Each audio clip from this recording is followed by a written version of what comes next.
Hi friends, welcome back to Anu story world. చందమామ కథల్లో ఇవాళ మనం వినబోయే కథ మాచిరాజు కామేశ్వరరావు గారు రాసిన పారిపోయిన దొంగ అనే కథ. మరి కథలోకి వెళ్ళిపోదామా?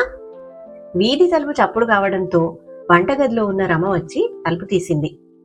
ఆసరికే బాగా చీకటి పడింది. అవతల ఉన్న మనిషి ఆమెను తోసుకుని లోపలికొచ్చి, అరిచావంటే పీక నులిమేస్తాను, అన్నింటికీ తెగించాను, ఖైదులో నుండి పారిపోయి వస్తున్నాను అన్నాడు కరుకుగా. వీధి వెంట నలుగురు మనుషులు పరిగెత్తిన శబ్దం అయింది. వాళ్ళు దొంగను తరుముకుంటూ వస్తున్న రక్షక భటులు. వాళ్లను దూరం కానిచ్చి రమ నవ్వుతూ, చెరసాలలో సుఖంగా కాలం గడపక ఏం బావుకుందామని పారిపోయి వచ్చావు అని దొంగనడిగింది. దొంగ కోపంగా, ఆ విషయం నీకు అనవసరం, ఇంట్లో ఇంకా ఎవరైనా ఉన్నారా అన్నారు. నీకేమీ భయం లేదు, నేను ఒంటరిగానే ఉన్నాను, వంట సగం అయిపోయింది, వంటగదిలోకి వస్తావా అంటూ దారి తీసింది రమ. దొంగ ఆమె వెనుకనే వంటగదిలోకి వెళ్లి ఆమె వేసిన పీట మీద కూర్చున్నాడు. రమ వంకాయలు తరుగుతూ కళ్ళనీళ్లు పెట్టుకుని కొంగుతో తుడుచుకుంది. నేను నిన్నేమీ చేయలేదే, ఎందుకా కన్నీళ్లు అని దొంగ అడిగాడు. నిన్ను చూస్తే మా అన్న గుర్తుకొచ్చాడు, వాడు ఆవేశంలో ఎవరినో కొట్టి ఖైదయ్యాడు. అయితే ఒక రాత్రి నీలాగే పారిపోయి వచ్చాడు. వచ్చిన క్షణం నుంచి వాడికి శాంతి లేదు, నిద్ర లేదు. ఇల్లు కదలాలంటే భయం, బయట ఏ చప్పుడు వినిపించినా రక్షక భటులు వస్తున్నారని భయం. పిచ్చివాడిలా తయారయ్యాడు. శిక్ష పూర్తిగా అనుభవించి వస్తే ఇలాంటి భయాలుండవు, ధైర్యంగా కొత్త జీవితం ఆరంభించవచ్చు. అదే మాట నేను వాడితో చెప్పాను, వాడు వినలేదు. 10 రోజుల పాటు ఇంట్లోనే అజ్ఞాతవాసం చేశాడు. 10వ రోజు రాత్రి హఠాత్తుగా రక్షక భటులు వచ్చారు. భయంతో ఆలోచించకుండా మేడ మీద నుంచి దూకేసి దెబ్బలు తగిలి 2 రోజుల అనంతరం చచ్చిపోయాడు అంటూ రమ కథ ముగించింది. దొంగ ఆమెను చూసి జాలిపడుతూ, గొంతు తగ్గించు, ఎవరైనా రాగలరు అన్నాడు. వంట అయింది, భోజనం చేస్తావా అంది రమ.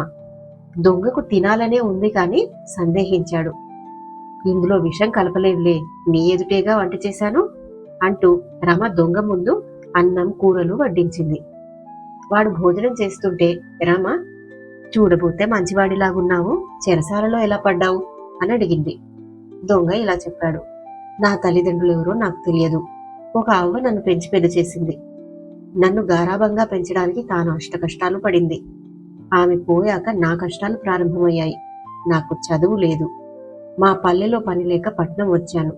ఏ పని ఇచ్చిన వారు లేరు. 4 రోజుల నుంచి తిండి లేదు. ఆకలి బాధకు తాళలేక ఒక వ్యాపారస్తుడి చేతిలోని సంచి లాక్కొని పారిపోయి పట్టుబడ్డాను. 2 నెలలు శిక్ష పడింది. అయ్యో అలాగా పాపం, మరిప్పుడు పారిపోయి ఎందుకొచ్చావు అని రమ అతన్ని అడిగింది. అక్కడ అడ్డమైన చాకిరీ చేయాలి, పెద్ద ఎత్తున వంటలు చేయాలి, తోట పని చూడాలి, బట్టలు పిండాలి, చాపలు దుప్పట్లు నేయాలి, బట్టలు కుట్టాలి, ఇలా ఎన్నో రకాల పనులు. అవన్నీ చేసే ఓపిక నాకు లేదు అన్నాడు దొంగ విసుక్కుంటూ. రమ నవ్వి, బయట పని దొరకలేదని దొంగతనం చేసి చెరసాలకు వెళ్ళావు, అక్కడ పని ఎక్కువ అని దొంగతనంగా పారిపోయి వచ్చావు, ఇప్పుడేం చేస్తావు అని అడిగింది. దొంగ జవాబు చెప్పలేక తలదించుకున్నాడు. రమ మళ్ళీ ఇలా అంది. ఇప్పటి నుంచి నీకు నరక బాధలు ప్రారంభమవుతాయి. నిద్రాహారాలుండవు. భయం నిన్ను నీడలా వెంట పెట్టుకుని ఉంటుంది. ఇప్పుడు నువ్వెలా బతుకుతావు? ఉద్యోగం ఎలా దొరుకుతుంది? నీకిప్పుడు జైల్లో ఉన్న స్వేచ్ఛ కూడా లేదు. పారిపోయి వచ్చి నీ ఖైదు శిక్షని ఇంకా పెంచుకున్నావు, అంతే. ఆ చెరసాలలోనే ఏ వంటలు చేయడంలోనో, బట్టలు కుట్టడంలోనో, దుప్పట్లు నేయడంలోనో, తోట పనిలోనో ప్రావీణ్యం సంపాదించి ఉంటే విడుదలై వచ్చాక నీ బతుకు నువ్వు స్వతంత్రంగా గౌరవంగా బతికే మార్గం దొరికేది. అక్కడ నీకు శిక్షతో పాటు ఏదో ఒక వృత్తిలో శిక్షణ కూడా దొరుకుతుంది. నువ్వు చాలా తెలివి తక్కువ పని చేశావు, పారిపోయి వచ్చావు. దొంగకు కళ్ళు తెరుచుకున్నాయి. అతను తాను చేసిన పొరపాటు గ్రహించాడు. అయ్యో నిజమే, పొరపాటు జరిగిపోయింది, దీన్ని దిద్దుకోవడం ఎలాగా అని అతను రమను అడిగాడు. మించిపోయింది ఏమీ లేదు. నీ అంతట నువ్వే చెరసాలకు వెళ్లి పట్టుబడు. అలా చేస్తే నిన్ను దండించరు. కొద్దిగా నీ శిక్ష పెరగవచ్చు. పని నేర్చుకోవడానికి అదీ మంచిదే కదా అంది రమ.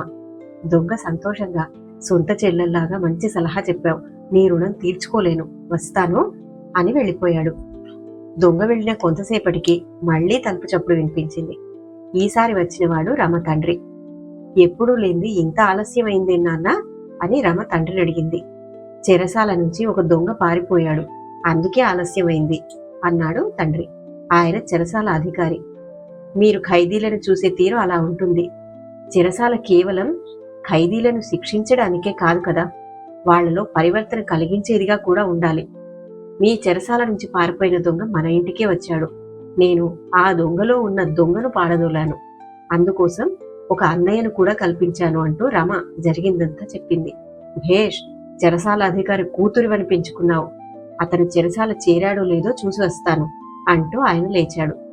ఆ భయం నీకు వద్దు, చెప్పానుగా, అతనిలో దొంగ పారిపోయాడు.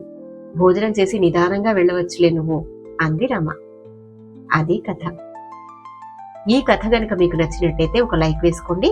మరిన్ని మంచి కథల కోసం నా ఛానల్ని సబ్స్క్రైబ్ చేసుకోండి. Thank you.